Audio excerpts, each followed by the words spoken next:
Hello and welcome to the Be Formless, Flow-Driven CEO and VC podcast, where we are reshaping life, leadership, business and investing from the inside out.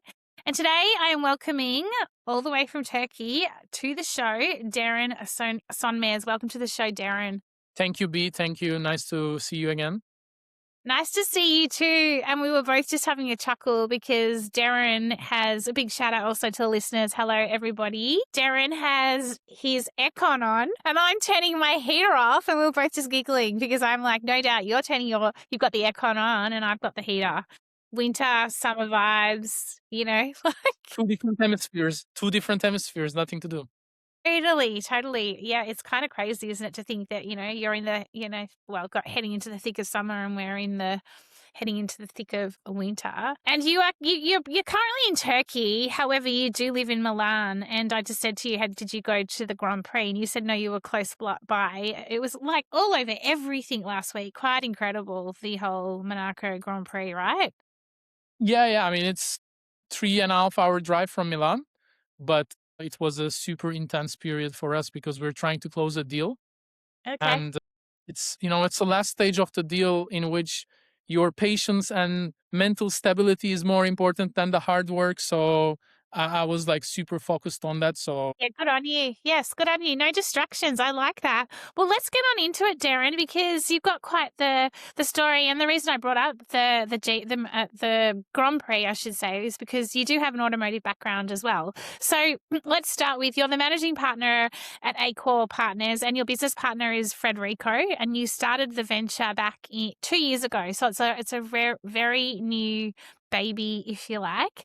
And Derin, you spent your career exploring what happens at the intersection of design, technology, business, and human behaviour. What I love is you've contributed to some iconic vehicles, including the Maserati Ghibli, Alfa Romeo Giulia, Alfa Romeo Stelvio, and the Fiat 500, to leading innovation initiatives within one of China's largest automotive companies. Your work has consistently centred on shaping what comes next. I love that you're all around what's shaping next. And an important inflection point, emerged as you moved across industries, cultures and disciplines. Rather than seeing design, technology and business as separate domains, Derin, from what I understand, you became increasingly interested in how meaningful transformation happens when they converge around a shared vision for the future. Shared vision is so important, don't you think? And today, as a managing partner of Aeqor Partners, you apply that perspective to identifying and acquiring businesses with untapped potential, bringing together creativity, innovation and long-term value creation. Excuse me. Your journey reflects an ongoing shape shift from designing products to helping design the future of organizations themselves. And at the heart of your work sits a simple question, and that is, what becomes possible when we stop thinking in silos and start building across disciplines? When you booked in for the pod, last but not least, and I asked you what is it that you've been shaping or reshaping when it comes to life, leadership, business and or investing, and what would you like to share? You said multinational and multidisciplinary backgrounds. You've got quite the story. I'm going to hand it over to you. yeah. I mean, maybe I can start very quickly on how I ended up being where I am now. So 100%. Yes, let's get there. Let's go there. So my mom was a fashion designer, and so I grew up basically seeing her like designing stuff. And I kind of developed by time a passion for designing cars. So that was my childhood dream. So I wanted to study car design. That's how I ended up studying car design. And when I finished university, my dream was to work for a car company, and Fiat's design center was one of the best places to work because it has so many brands inside, right? As you mentioned, Fiat, Alfa, Maserati, Lancia, Abarth, there are like many brands inside. So it was a fantastic place to work at. So yeah, I ended up following my dream, and I started working in the Fiat design center, as it's called, Centro Stile.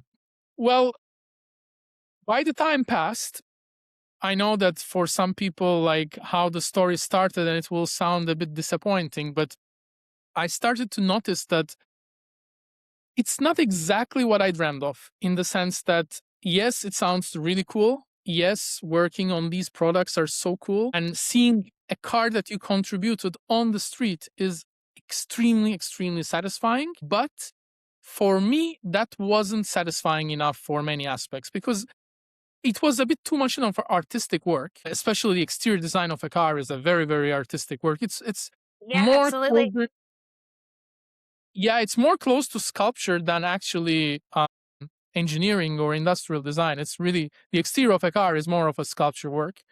Sure, there are aerodynamics and everything, but it's really an artistic work. And I wanted to work something a bit more that includes technology, human behavior, and also the business aspect. So that's how I decided to change my career a bit. And that's how I actually started to work for Chinese car manufacturer Chang'an because they had a bit different approach, not the traditional Italian artistic approach to designing cars, but they were more human driven approach to designing cars. So I really like this concept. The Italian design at least at that time, maybe it's a bit changing at the moment, was design for designers. It's like, hey, I'm the designer, I know how to do, don't tell me what to do. I will do and you will like it. The other way around is like, hey, first let's understand the customer, Yeah. what customer needs, how do they behave, and let's design a product for them. So Chinese had the second approach and I actually liked it a lot. And that's why I, went to that way.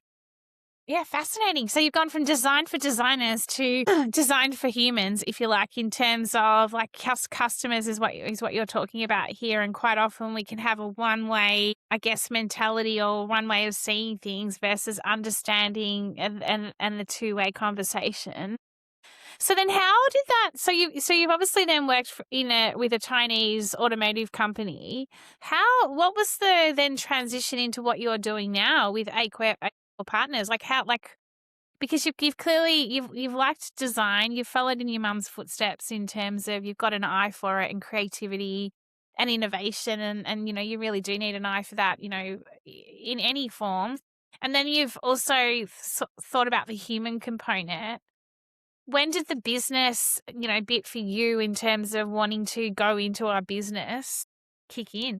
Yeah, that's an interesting question. So in Shanghai, I worked in different roles. In total, I worked for around 8 years, and I had different roles. I worked on branding, strategy, user experience, innovation, advanced design. So I had a bit of different roles, and with every role, actually, I started to learn about the business aspect of the automotive industry. And the more I spent time on the business side, the more I liked it.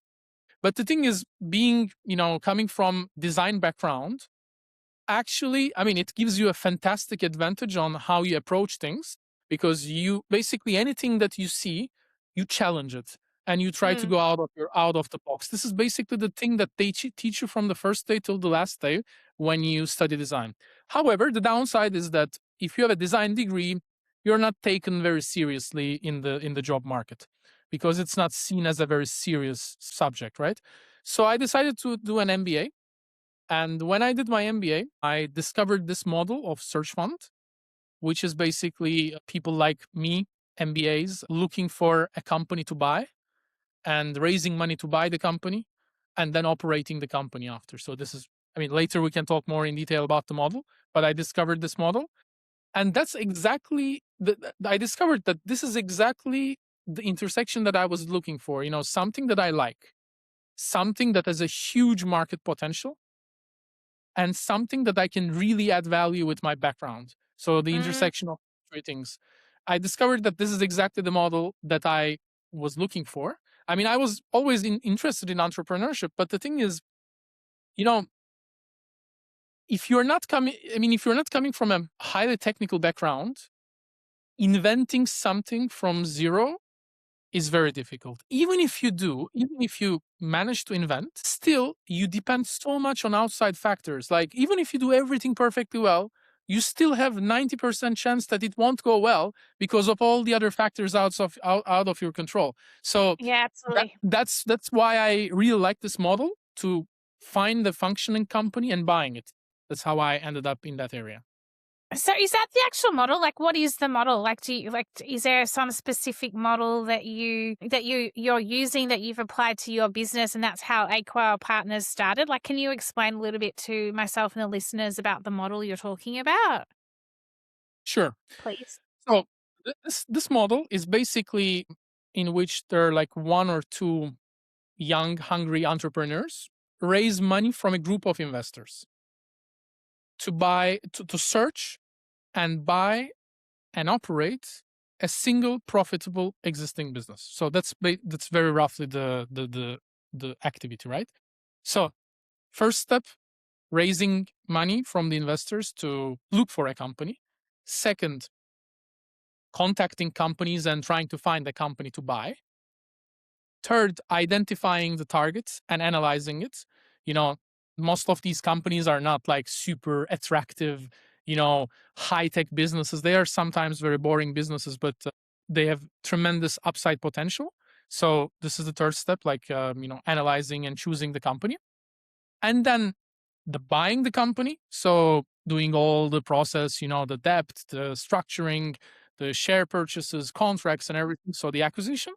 Then operating the company for 5-7 years, and then exit. Investors need to, capitalize their, investment, and we as searchers, we also exit the company in most cases. So this is basically the model. It's basically, in other words, it's called entrepreneurship through acquisition. So it's not creating a startup or inheriting a business, but it's a third way of buying a business with the investor's capital. Yeah, interesting. And then tell me, where do you see the creativity coming into play in this, Derin? Like in terms of like, if we think about creativity, innovation, business, I mean, I see a lot of creativity in what you're talking about here. I absolutely love it. For the purpose of the listeners, though, because I think where I'm going with this is a lot of people see creativity as design or drawing or painting or being like an artist, for example. When I always talk about creativity can come from anywhere, right? And here, this model you're talking about, this entrepreneurship through acquisition, there's a whole creative game that you play in terms of putting this model together. And yeah.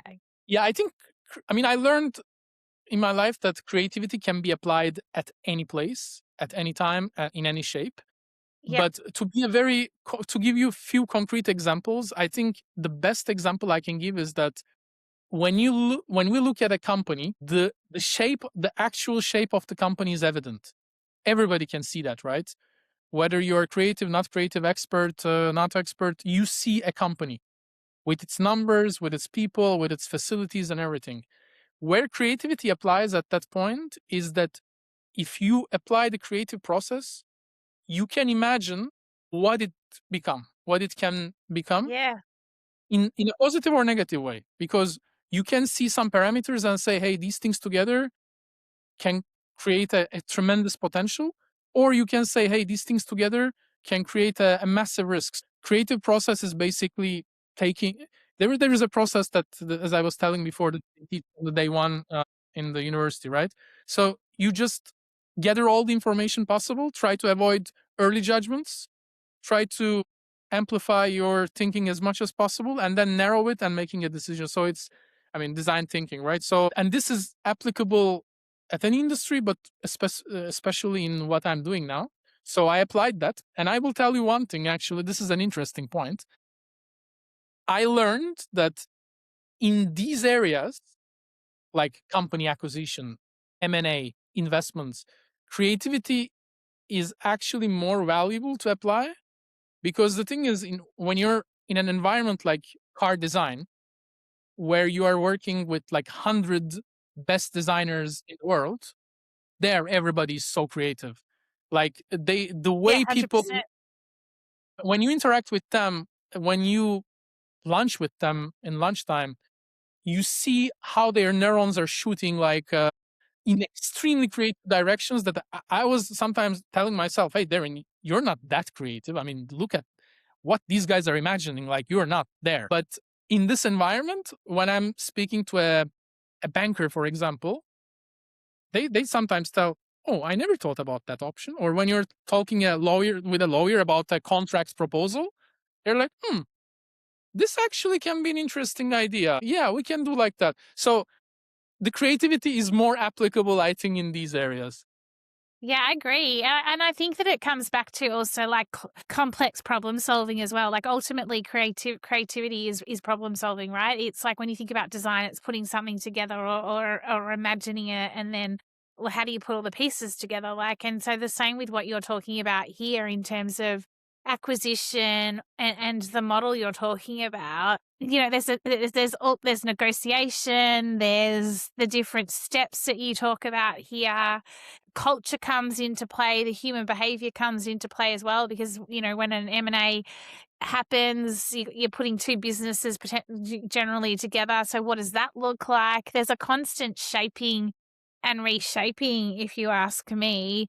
And so you need to have the ability to have almost like the rational, pragmatic, practical side, analytical side, and then looking at on the other side of it, well, what's possible? Like even at times when I've been part of M&As in the past, and the business that we've acquired is an absolute basket case. We've acquired it because we can see potential in it, even though it's not, you know, and you've no doubt heard of the fire sale before, where you've bought something or acquired something for a fire sale, and because you're literally taking almost like a canvas, and you're like, okay, we're gonna completely shape and shift it using my language here. Do you know what I mean? Like, so I think that's where, yeah, creativity comes into play also. Exactly, exactly. I mean, it can be applied at any part of this chain, and it adds tremendous value.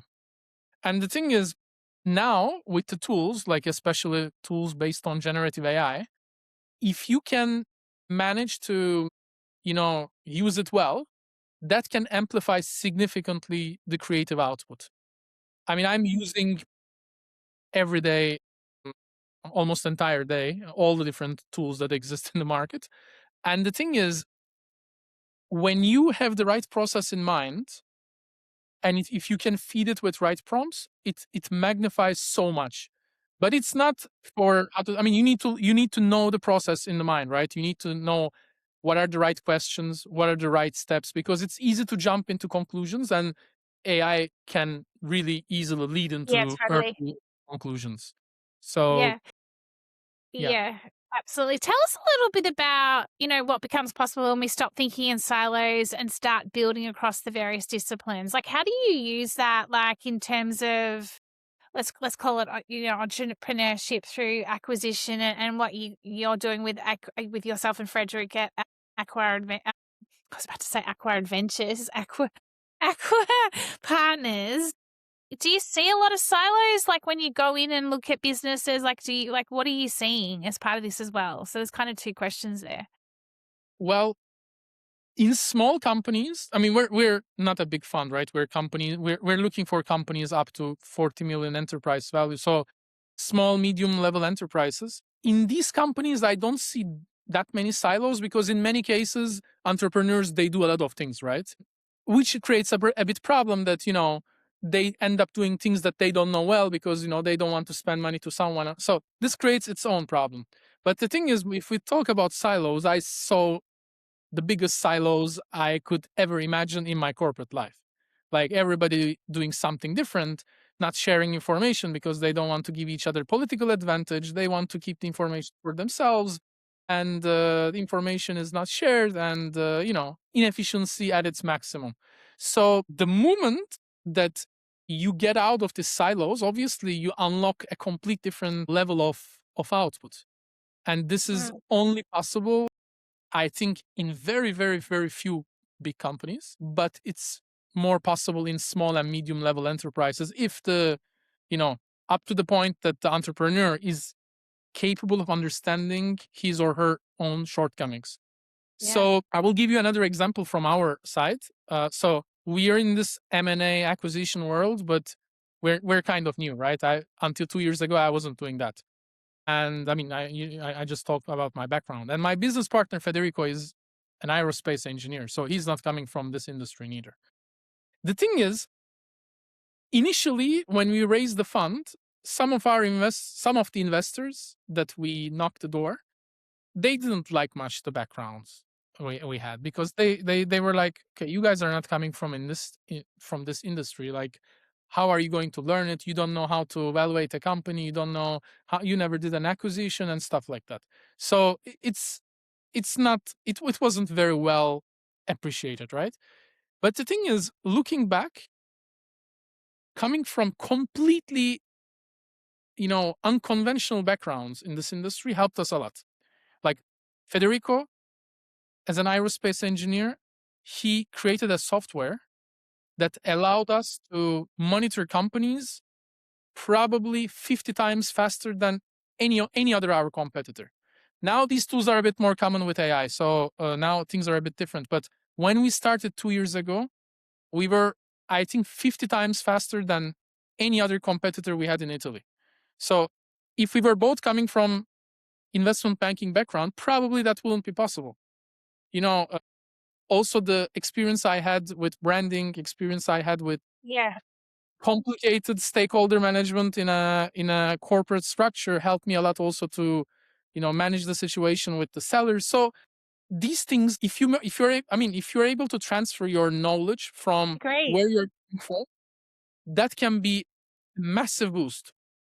I agree. I couldn't agree with you more. I think what you're talking about is so on point in terms of coming from one career and then going to a whole new career. You've got transferable skills. Sure, you still got to upskill and you still got to learn a lot, right? However, when you've got the transferable skills, you look at things with a different perspective, and I think that that's required, especially if we talk about future and future thinking and future modeling and everything that you're all about. We can't keep doing it the same old, same old. And, the conversations I've been having from a VC perspective, in business in general, the old way of doing things is not working. So what's our new way? Like, what's the new model look like? And here we are talking about a model like what you're doing in terms of the entrepreneurship through acquisition. 2 years ago, you started the business and you were ahead of the game when it comes to, I guess, infrastructure or software, if you like, and now AI's come in. I'm sure you and Federico were talking about what's our next competitive advantage, right? You're constantly shaping and reshaping. Question for you. You've come out of a career that you've known forever in a day, right? Like, in terms of, you've been in it for a very long time, corporate, quite safe in a way because you've had the regular income coming in, and then you decide, no, I'm going to go and start my own business with Frederico. What's that transition been like for you? Because also then you've got the pressure from people within the VC ecosystem saying, you have no idea, you've never raised a fund before. So, there's those hard knocks of just no, no, no. You've given up what Yeah. you've known. And, like, no doubt the fact your family are questioning, going, what are you doing, Derin? Like, I could be wrong here. Like, there's probably been question marks as well. What's Yeah, that's a very good question. So the thing is, yeah, I had a corporate managerial job as a senior manager with around like 50 people under my under my groups, no? And I had a pretty good compensation as well. So I had a very, very comfortable life.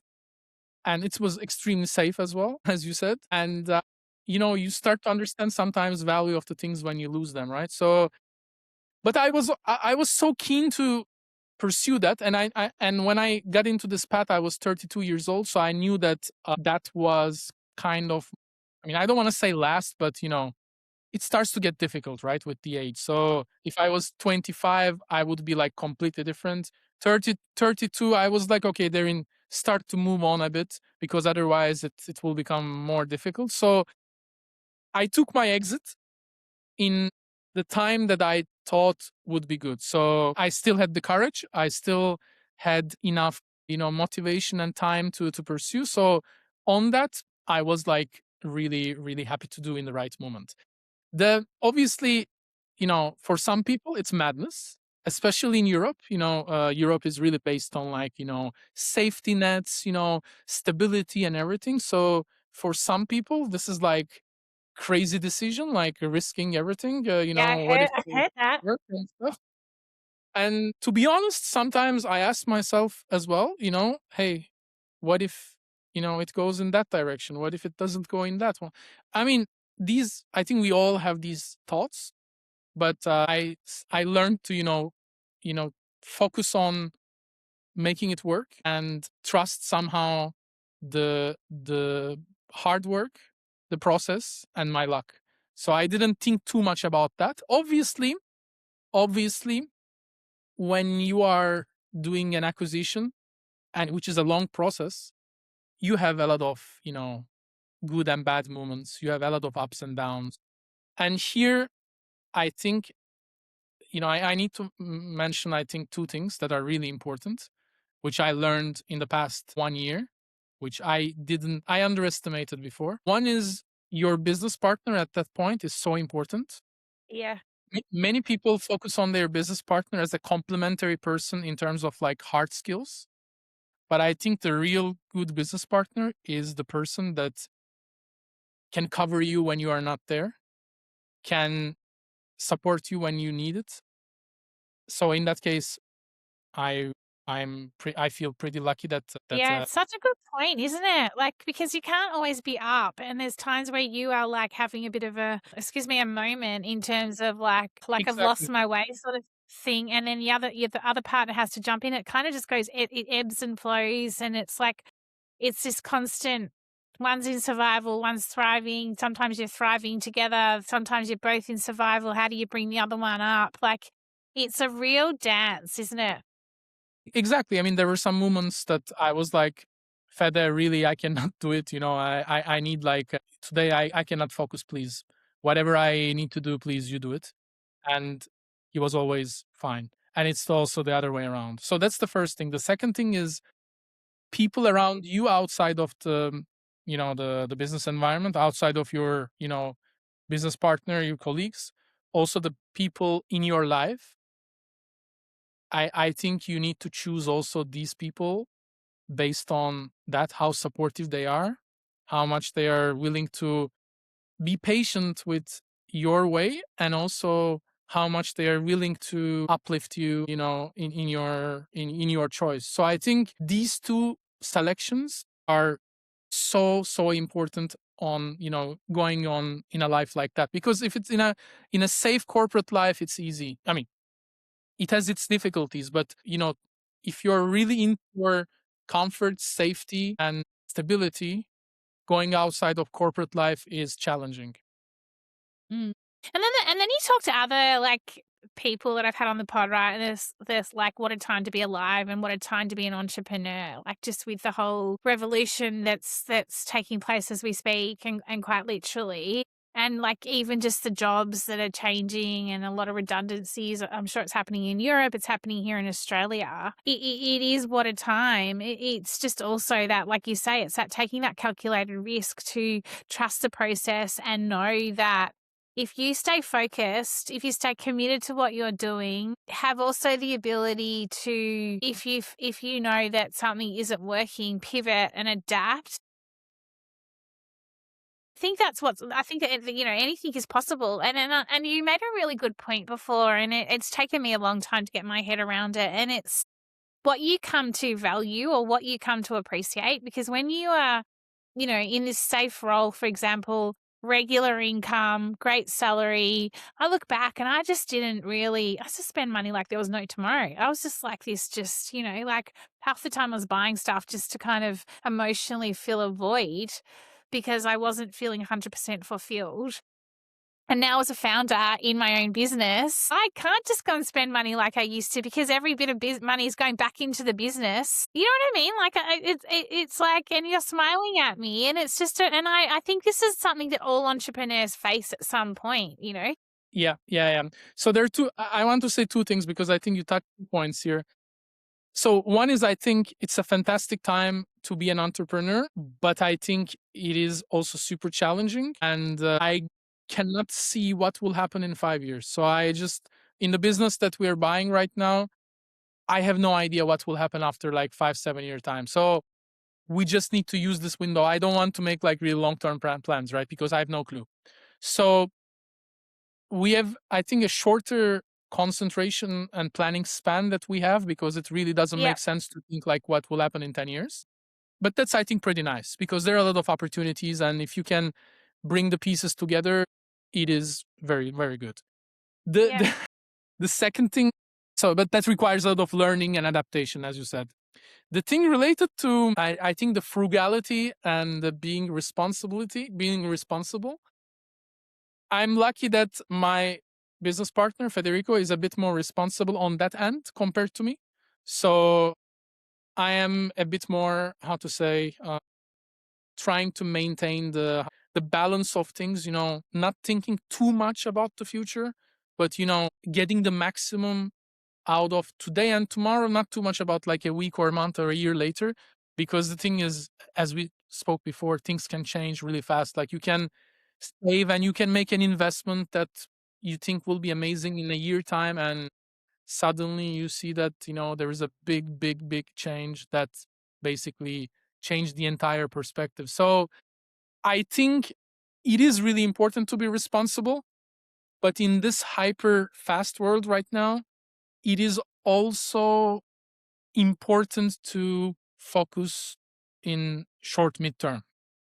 Yeah, I agree. I actually wrote a post on this today. Like I interviewed someone the other week around the 5-year plan doesn't exist anymore. And it's so true. Like you need to be constantly looking at your plan and where am I pivoting? And I think it's also doing it with not just flippantly either, right?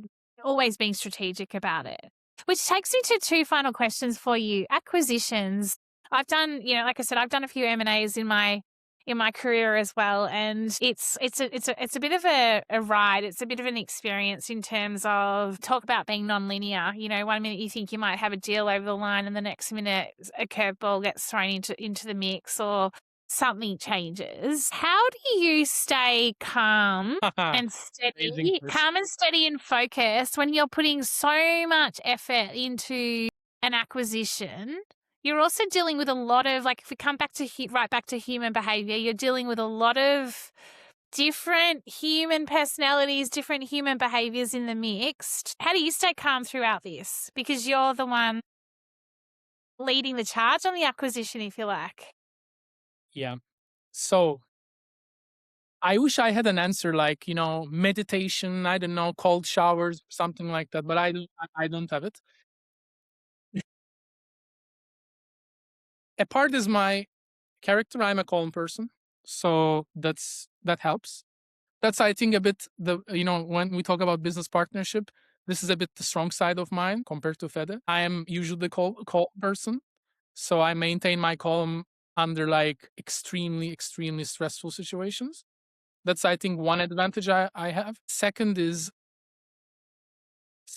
I think, surrounding yourself with also people that really support you. I think that's extremely helpful.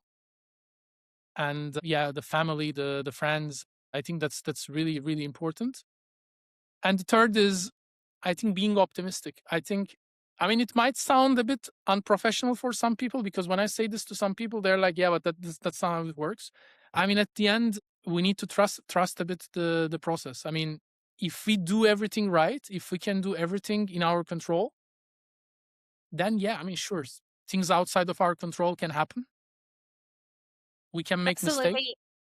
Absolutely. Yeah, we just need to be optimistic, I think. Yeah, I love that, Derin. And the other bit of advice I'd like to add to that is also that, it took me a long time to learn this as well, that when you're under pressure like that, and especially in like an M&A deal, an M&A situation, it's quite hard to stay calm, because it just is, because you've got this monkey on your back. Your amygdala, all it wants to do is react and respond and behave in a way that's just like, like lose your cool, like all of that. And I think sometimes the best ways to handle yourself in those situations also is you don't need to respond immediately. This world is so fast and we're so expected to respond to everything so quickly. And yet when we actually just not respond, and then the monkey kind of almost comes off your back. And by the next day, this has happened to me in the past as well, and I'm sure it's probably happened to you. Sometimes that problem or that dilemma that popped up with the M&A or the acquisition has completely gone away, and it's moved again by the next day. So it just doesn't also need to take or absorb your energy. So I think learning how to not react, I should say, and being more strategic around, do I need to respond to this right now? No, I don't. And I'm not going to respond. Exactly.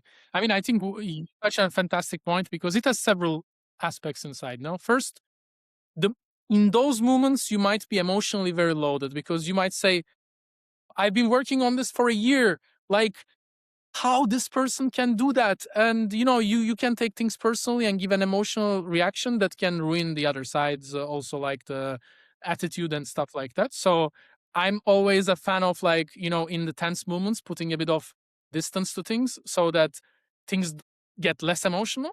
So that's Yes. one thing. The second thing is that I tend to, keep away the gasoline from the fire. So in those moments, it's, so easily things can go really out of control. And I witnessed this recently on multiple contexts. You know, when there is a fire, you need to keep the gasoline away. I think Yeah, that's a good one. I like that. I'm gonna have to quote you in that in the when I push our pod live when there's a fire, keep the gasoline away. Tell me what is last final question for you, Derin. What's next for Aeqor Partners? So we are trying to close the acquisition right now of a company that operates in facility management. So the objective is close it in the next few weeks. And then the objective is basically making the company grow and making other acquisitions in that industry. Amazing, amazing, and hopefully getting some active recovery. You're getting some rest in between all of this. Yeah, I need it really. I need it. I Yeah, really need not yeah, so much for the hours I put, but more on the mental workload yeah, and 100%. Yeah. To clear the mind. Yeah, it's so important to subtract. And just like when we play, sport, no one ever is competing in a game forever. There's just this little bit of downtime to reset, recalibrate, reflect, and then go again. Okay, Derin, do you have any final advice for any of the entrepreneurs out there, any of the listeners today? Is there anything else that you would like to share before we let you get back to your day? well, I mean, I don't have too much experience in my life on entrepreneurship, so I don't want to say big things. But so far, I learned three things. First, focus is so important. Many people get lost on too many things, and especially if you're coming from a creative background, you might have a tendency to go all over the Yes, place. So yes, focus is important. I think, yeah, choosing the people around you, that's so important. And I mean, these two are the most important things. But I think the third thing is that not wasting a time. I think making a mistake is 100 times better than not doing anything. So I think agree. just I love that. not being idle. I think these three things are the most important things. Yeah, awesome. Thank you so much. And I also think staying positive, right? Like I always say it's, no matter how shitty your day gets, there's always a brand new day tomorrow. I always remind everyone of that. I have to remind myself of that at times as well, that there's always a brand new day tomorrow. So Derin, thank you so much. How do we find out more about you? How do we find out more about Aeqor Partners? Yeah, you can check my LinkedIn. On my LinkedIn, there's some information about me, and there is also the link to our website, Aeqor. And yeah, you can contact me. There is my mail address there, so you can contact me. And yeah, if anybody wants to ask me something about my experience, the search fund model, or anything that I can be helpful of, I'm super happy to do that. Yeah, fascinating. I think I'm going to I'm going to dig deeper into the search fund model myself. So, Derin, thank you so much. I really enjoyed our Thank you. conversation. Wishing you a happy rest of the week. I know it's only Monday for you, Monday morning. So, thank you so much for coming on the show. And yeah, take care. Have a good week. Thank you, B. Thank you. It was a great pleasure, and have a great week too. Yeah, thank you. Take care. Bye.